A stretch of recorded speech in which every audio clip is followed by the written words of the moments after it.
Welcome to Whatever Happened to Pizza at McDonald's, the investigative journalism program, or IJP, where I ask the question, whatever happened to the pizza at McDonald's? I'm your host, Brian Thompson.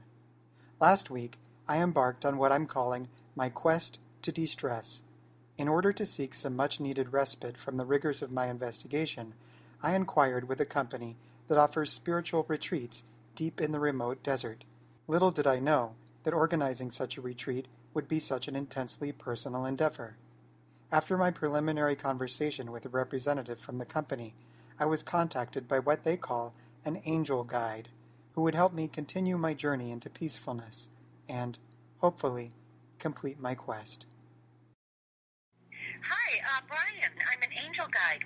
So I know you were just talking about our retreats. And so this part of it is to talk about what it is specifically you're wanting.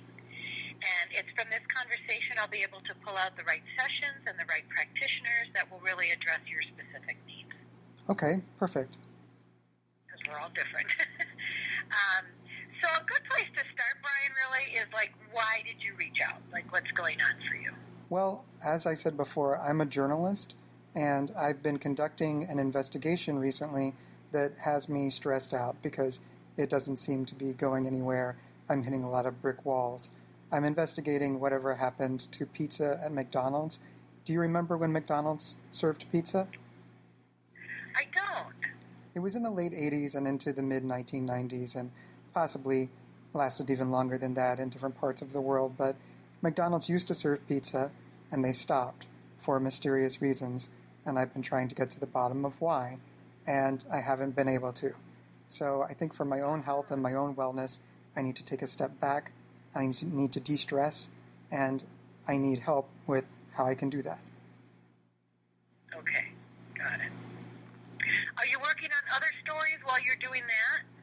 No, 100% of my focus is on whatever happened to pizza at McDonald's.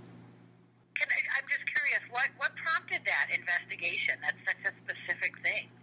Well, I had always been curious about McDonald's pizza. I had vague memories of it existing when I was a youth, but I had never tried it. And when I went online and started to do research into what happened to it, why they discontinued it, I kept coming upon more and more mysterious explanations, or excuses, you might say, as to why. I could never get a straight answer, and the proverbial rabbit hole started getting deeper and deeper and deeper.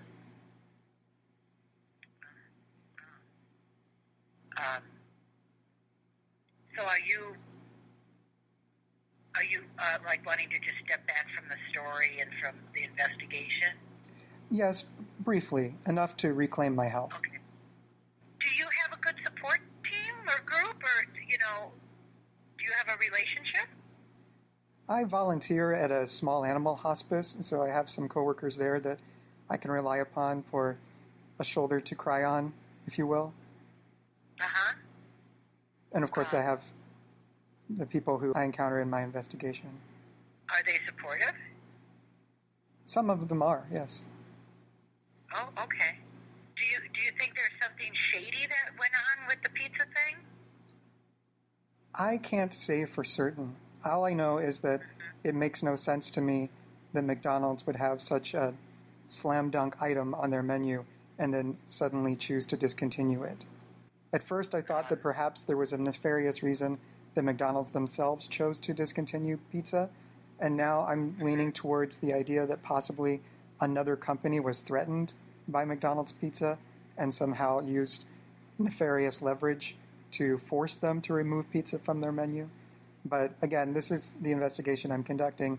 It's an investigation that I foresee lasting for quite a long time, so I'm not quite ready to reach a conclusion as yet.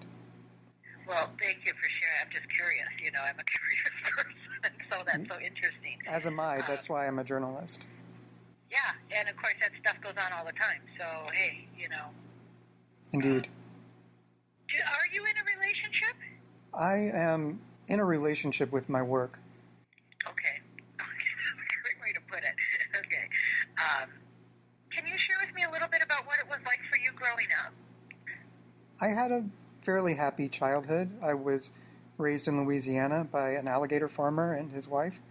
They were my adoptive parents. My original parents, I don't really know what happened to them. I was a very curious child. It's interesting, raising alligators, so cool. Is that where you live now? Do you still live in Louisiana? No, I live in Los Angeles, California. Okay, good.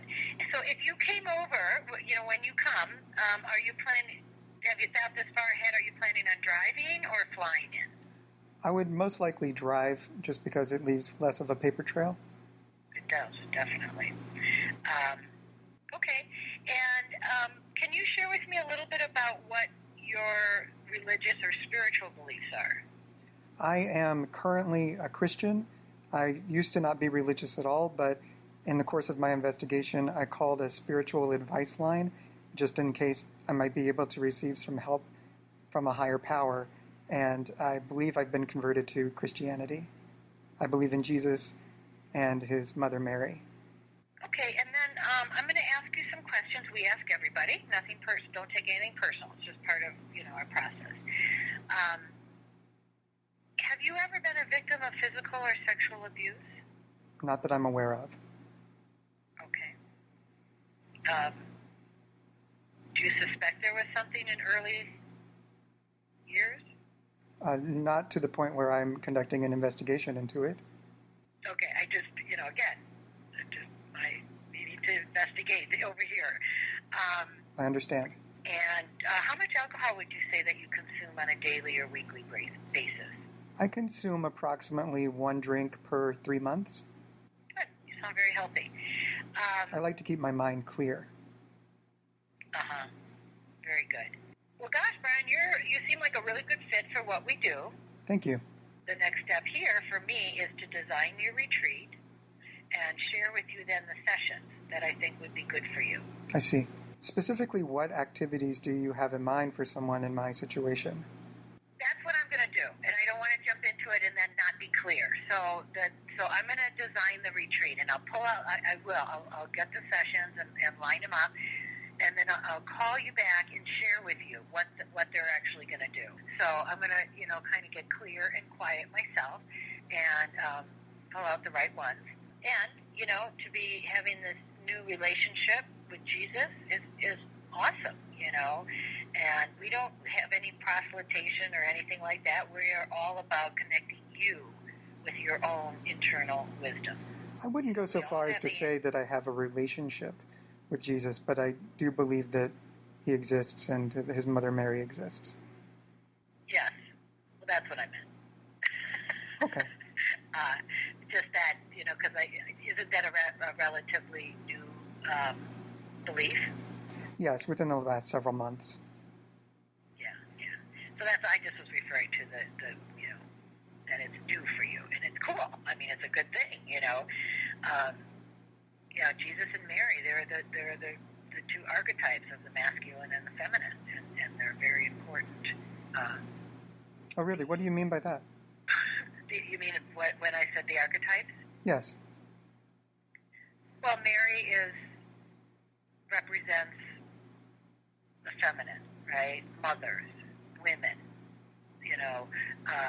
and Jesus represents, he was always supposedly a bachelor, that he represents the masculine, the male, the one who goes out and goes out into the world and produces. And so these are just kind of archetypes of, that's just a word that means representing the perfect ideal of that.